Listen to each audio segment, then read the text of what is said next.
Sementara itu sejumlah masalah membayangi program makan bergizi gratis mulai dari keracunan hingga dugaan korupsi.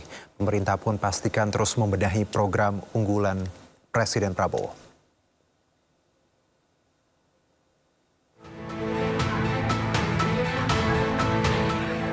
Kasus keracunan program makan bergizi gratis terjadi di Madrasah Aliyah Negeri 1, Cianjur, Jawa Barat. Puluhan siswa harus menjalani perawatan intensif di instalasi gawat darurat RSUD Cianjur usai menyantap hidangan makanan bergizi gratis di sekolahnya.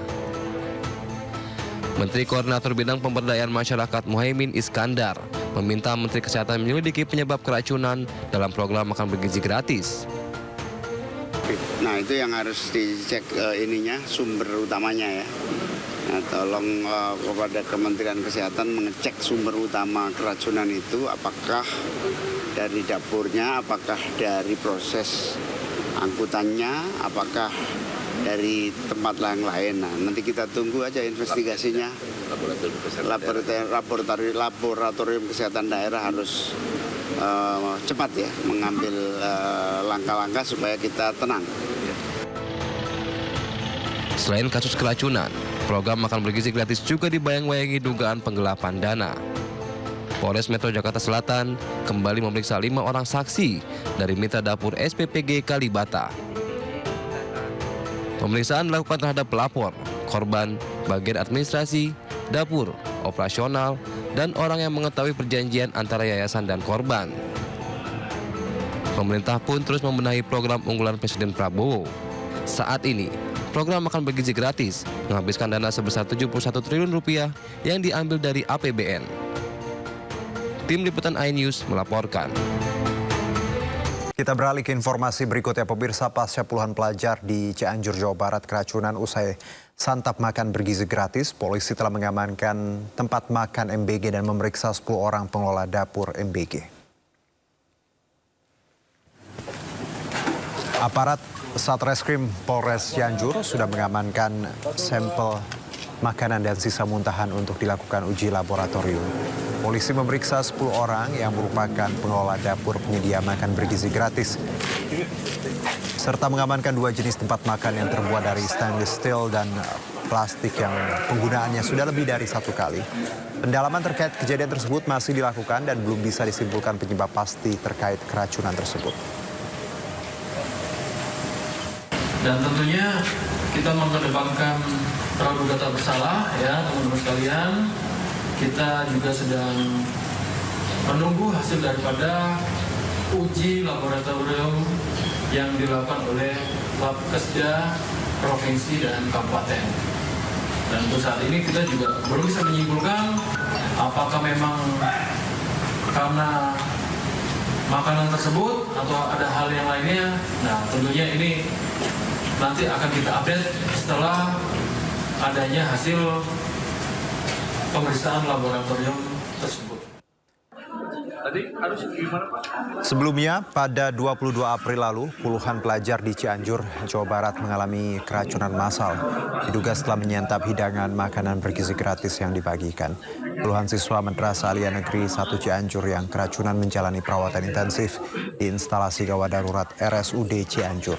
Para korban mengaku mual, pusing, muntah hingga diare. Sebanyak 20 lebih siswa tengah menjalani perawatan intensif.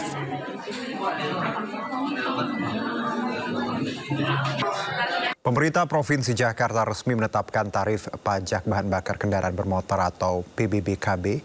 Tarif PBBKB untuk kendaraan pribadi sebesar 5%, sementara untuk kendaraan umum 2%.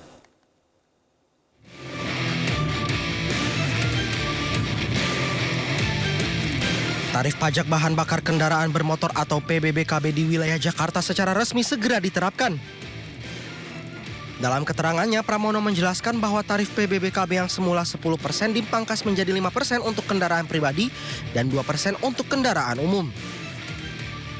Kebijakan itu akan dituangkan dalam peraturan gubernur dan akan disosialisasikan kepada masyarakat. Sehingga dengan demikian kemarin saya sudah memutuskan untuk Jakarta kami akan memberikan relaksasi ataupun kemudahan ataupun diskon yang dulu dipungut 10% menjadi 5% untuk kendaraan pribadi dan menjadi 2,5% atau 2% nanti di lapangan diputuskan untuk kendaraan umum. Sebelumnya penetapan tarif pajak BBM diatur langsung oleh Pertamina dan berlaku selama lebih dari 1 dekade.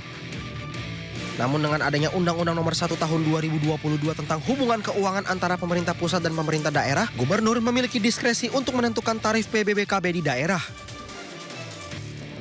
Dari Jakarta, Tim Liputan iNews melaporkan. Pemirsa, Menko Perekonomian Erlangga Hartarto menyampaikan bahwa Amerika Serikat mengapresiasi pendekatan yang dilakukan oleh Indonesia.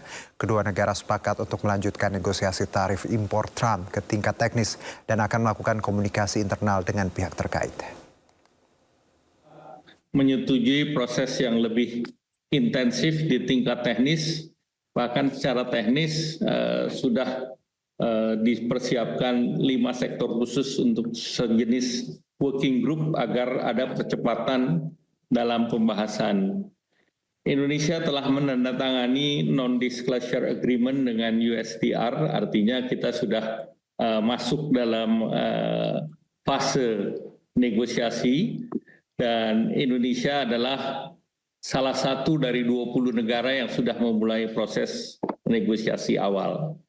Nah, sebagai tindak lanjut, pemerintah Indonesia akan melakukan pendekatan dan konsultasi internal dengan para pemangku kepentingan di dalam negeri dan juga akan berkomunikasi dengan pihak Amerika untuk melanjutkan proses negosiasi di tingkat teknis. Sementara itu, Menteri Keuangan Sri Mulyani menegaskan jika respon Amerika terhadap Indonesia dalam melakukan negosiasi merupakan sebuah pengakuan.